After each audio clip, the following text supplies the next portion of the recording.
Supply అంశంలో గత సంవత్సరం కన్నా ఈ సంవత్సరంలో గత సంవత్సరం కూడా రిక్వైర్మెంట్ కన్నా అధికంగా ఇచ్చినా కూడా నువ్వు యాప్లను కొత్తగా పెట్టి ఇష్టానుసారంగా నువ్వు రైతులను ఇబ్బంది పెడుతున్న మాట వాస్తవం కాదా? మరి సీజన్ వస్తుందని ముందే తెలిసి ప్రొక్యూర్మెంట్ చేసుకునే బాధ్యత నీ మీద ఉన్నది.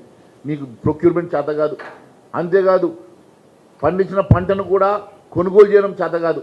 పండించిన పంట కోసం మరి ఎంత పంట పండుతుంది, ఎన్ని లారీలు అవసరం పడుతుంది, ఎన్ని గోడాంలు అవసరం పడుతుంది, మరి కొన్న పంటను ఎక్కడ పెట్టాలనేటువంటి కనీస ప్రిపరేషన్ లేకుండా నువ్వు కొనుగోలు కేంద్రాలను అస్తవ్యస్తం చేసినటువంటి నువ్వు ఈరోజు యూరియా విషయం మాట్లాడుతూ ఉన్నావు కదా. యూరియా విషయంలో కూడా మరి సీజన్ వస్తూ ఉన్నది, ప్రొక్యూర్మెంట్ చేసుకొని గోడాంశాల్లో పెట్టుకొని మరి దాన్ని ఏ రకంగా రైతులకు సప్లై చేయాలనేటువంటి ఇంగిత జ్ఞానం ఉండాలి. దానికి ఒక యాక్షన్ ప్లాన్ ఉండాలి. ఎలాంటి యాక్షన్ ప్లాన్ లేకుండా నువ్వు ఈరోజు యాప్లు పెట్టేసి రైతులను ఇబ్బంది పెడతా ఉన్నావు. ఈరోజు ఎంత నీకు యూరియా కావాలంటే అంత యూరియా ఇవ్వడానికి కేంద్ర ప్రభుత్వం సిద్ధంగా ఉన్నది. కానీ నువ్వు స్టాకులు పెట్టవు, మరి ప్రొక్యూర్మెంట్ కోసం ఇండెంట్ పెట్టవు. మరి వచ్చినటువంటి దాన్ని నువ్వు కరెక్ట్గా గతంలో ప్రతి సంవత్సరం జరిగేటువంటి యథేచ్ఛగా జరిగేటువంటి యూరియా సప్లైని నువ్వు యాప్ల ద్వారా నువ్వు ఆపుతూ ఈరోజు మరి కేంద్ర ప్రభుత్వం నిందిస్తున్నటువంటి పొన్నం ప్రభాకర్ గారు దయచేసి దీని మీద ఒకసారి ఆలోచన చేయండి. దాని మీద కావాలంటే చర్చకు సిద్ధంగా ఉన్నాం, చర్చిద్దాం. మరి రండి, రేపు అసెంబ్లీ పెట్టండి. ఎందుకు పెడతలేరు? మాన్సూన్ సెషన్ మొత్తం అన్ని రాష్ట్రాలు స్టార్ట్ అయింది. పక్కన ఉన్న మహారాష్ట్రలో 10 రోజులే మాన్సూన్ సెషన్ స్టార్ట్ చేసి. మీకు అసెంబ్లీ పెట్టాలంటే భయం, చర్చించాలంటే భయం, అన్నిటికీ భయపడతారు. ఎక్కడ పడితే అక్కడ దోపిడీ చేయడం మీ ముఖ్యమంత్రికి అలవాటు అయిపోయింది, మీ కేబినెట్ మంత్రులకు అలవాటు అయింది తప్ప ప్రజల సంక్షేమం కోసం ప్రజలకు ఏం కావాలా, ఏ రకంగా ప్రజలను కాపాడుకోవాలన్న ఆలోచన మీకు ఉండదు. ప్రజల విషయం లోపల మీకు సంక్షేమం కోసం కానీ లేకుంటే వారికి అవసరాల గురించి మరి ముందస్తు జాగ్రత్తలు తీసుకోవాలన్నటువంటి ఆలోచన లేనటువంటి మీరు ఈ రకంగా మాట్లాడడం మరి మంచి పద్ధతి కాదు. దయచేసి ఇలాంటి తప్పుడు ఆరోపణలు మానుకోవాల్సిందే కోరుతాము.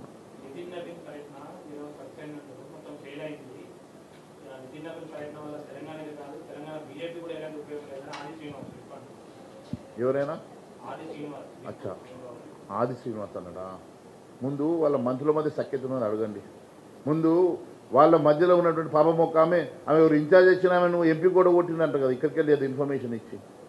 ముందు వాళ్ళ మంత్రుల మధ్యలో సఖ్యత ఉన్నదా, వాళ్ళ పార్టీల నాయకుల మధ్యలో సఖ్యత ఉన్నదా? ముందు వాళ్ళ గురించి ఆలోచన చేసుకోమండి. భారతీయ జనతా పార్టీ నాయకత్వం మా క్యాడర్ని కలవడానికి వస్తే అది మా ఇంటర్నల్ ఇష్యూ. మా ఇంటర్నల్ ఇష్యూ లోపల మీరు ఇన్వాల్వ్ అయ్యి మాట్లాడేది ఏమున్నది? ముందు మీ అంశాలు మాట్లాడండి. మీ నాయకులు ఎవరు వస్తున్నారు? ఎన్నిసార్లు మీ నాయకుడు వచ్చిండి ఈ తెలంగాణ రాష్ట్రానికి? ఏదన్నా అంటే మీరే ఢిల్లీకి పోయి కప్పం కట్టడానికి ముళ్ళలు మోసుకొని మీరు ఢిల్లీకి కూడా మీకు అలవాటు ఉన్నది. కానీ ఆ నాయకుడిని హైదరాబాద్ పిలవండి, ఇక్కడ ఉన్నటువంటి అంశాల మీద చర్చించే ధైర్యం ఉంటే మనం పిలవండి. అంతేగాని మీ మంత్రుల మధ్యలో సఖ్యత లేదు, మీ నాయకుల మధ్యలో సఖ్యత లేదు, మీకు మధ్యలో ఉన్నటువంటి కోఆర్డినేషన్ ప్రాపర్గా లేదు. ప్రభుత్వాన్ని అస్తవ్యస్తం చేస్తున్నటువంటి మీరు ఈరోజు ఈ రకంగా మరి ముఖ్యమంత్రి ఇలా మీటింగ్లు పెడితే కూడా కుర్చీలు ఖాళీగా ఉంటున్నాయట. అన్నీ ఇలా మీరే టీవీలలో చూపిస్తాను. మరి ముందు మీ పార్టీ నాయకత్వం మీద ఉన్నటువంటి సఖ్యతను గురించి మాట్లాడితే మంచిగా ఉంటుంది. ఇతర పార్టీల నాయకత్వం గురించి మీకు మాట్లాడే అర్హత మీకు లేదని తెలియదు. తెలంగాణలో డబ్ల్యూజీఎన్ సర్కార్ రావాలని మీరు అంటున్నారు. ఆల్రెడీ ఢిల్లీలో ఉన్నటువంటి సర్కార్ ఇంజనీర్ పనిచేయలేదు, తెలంగాణ ఇంజనీర్ పనిచేస్తారని అంటున్నారు సార్ కాంగ్రెస్ వాళ్ళు. ఎవరన్నారు? కాంగ్రెస్ వాళ్ళు అంటే ఎవరు? మహేష్ కుమార్ గౌడ్ అన్నాడా? మహేష్ కుమార్ గౌడ్కు వాళ్ళకు ఉన్న రాష్ట్రాన్ని పోయినాయి, ఉన్న 2-3 రాష్ట్రాలు మిగిలినాయి.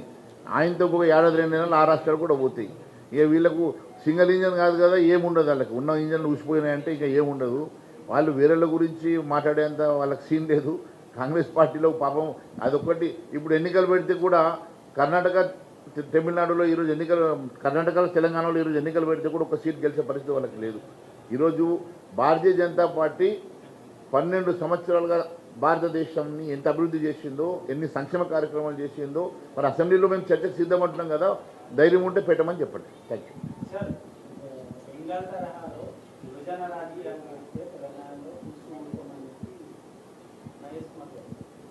ఎందుకు భయపడుతున్నారు? బెంగాల్ గెలిచిన తర్వాత తెలంగాణను కాన్సన్ట్రేట్ చేసినామంటే ఇంత భయం ఎందుకు వాళ్ళకి? తెలంగాణలో ఖచ్చితంగా భారతీయ జనతా పార్టీ బెంగాల్ తరహాలోనే గెలుస్తాం. బెంగాల్లో ఏ రకంగా అయితే మేము ప్రజల్లోకి వెళ్ళి మమేకమైనామో, ఏ రకంగా అయితే మేము స్ట్రీట్ ఫైట్లు చేసేసి ఆ ప్రభుత్వాన్ని కూల్చినామో, అదేవిధంగా ఇక్కడ కూడా మేము ప్రజల్లోకి వెళ్తాం, ప్రజల పక్షాన్ని నిలబడతాం, పోరాటం ఇక్కడ కూడా ప్రభుత్వం తీసుకొస్తాం. ఇది ఖచ్చితంగా చెప్తా ఉన్నాం.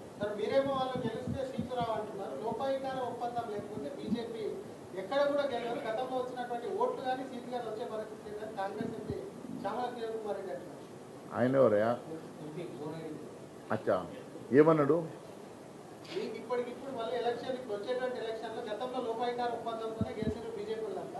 మళ్ళీ వచ్చేటువంటి ఎలక్షన్లో లోపాయికార ఒప్పందం లేకపోతే సీట్లు కానీ గతంలో ఏ ప్రభుత్వమైనా ప్రభుత్వం ఏర్పడి 6 నెలల తర్వాత ఎన్నికలు వస్తే సగం సీట్లు కూడా పార్లమెంట్ సీట్లు గెలవని ప్రభుత్వం ఏమైనా ఉందంటే కాంగ్రెస్ ప్రభుత్వం తెలంగాణలో. మన సర్పంచ్ ఎన్నికలు పెడితే కనీసం 30% సర్పంచులు కూడా గెలిపించుకోలేనటువంటి ప్రభుత్వం కాంగ్రెస్ ప్రభుత్వం. ఎంపీటీసీ జెడ్పీటీసీ ఎన్నికలు పెట్టడానికి కూడా భయపడుతున్న ప్రభుత్వం కాంగ్రెస్ ప్రభుత్వం. వీళ్ళు మాట్లాడితే ఎట్లా అండి? ఈరోజు కూడా మరి దమ్ము ఉంటే మీకు అంత ధైర్యం ఉండి అంత నిజంగా వాస్తవంగా మేము గెలుస్తామన్న ధైర్యం ఉంటే మరి రేపు ఎన్నికలకు రమ్మనండి. రేపు మరి లోకల్ బాడీ ఎన్నికలకు వస్తారా లేకుంటే అసెంబ్లీ డిజాల్వ్ చేసేసి మరి మళ్ళీ ఆయన నాయకత్వం రుజువు చేసుకుంటాడు రమ్మనండి. అన్నీ ఎందుకు పెడతారు? మరి 10 మంది డిఫెక్ట్ అయిన ఎమ్మెల్యేలను రాజీనామా చేపించి ఎన్నికలు రమ్మను. ఎందుకు భయపడుతున్నాడు? ఈరోజు వాళ్ళను స్పీకర్ని అడ్డం పెట్టుకొని దాచుకుంటూ ఎంత ఏంది ఈ దోపిడీ ఏంది, దాచడం ఏంది? ఇవన్నీ కాదు కదా. నీకు నిజంగా కూడా ప్రజల మీద విశ్వాసం ఉంటే, ప్రజాస్వామ్యం మీద విశ్వాసం ఉంటే డిఫెక్ట్ అయినటువంటి ఎమ్మెల్యేలను రాజీనామా చేపించి ఎన్నికలకు రమ్మనండి.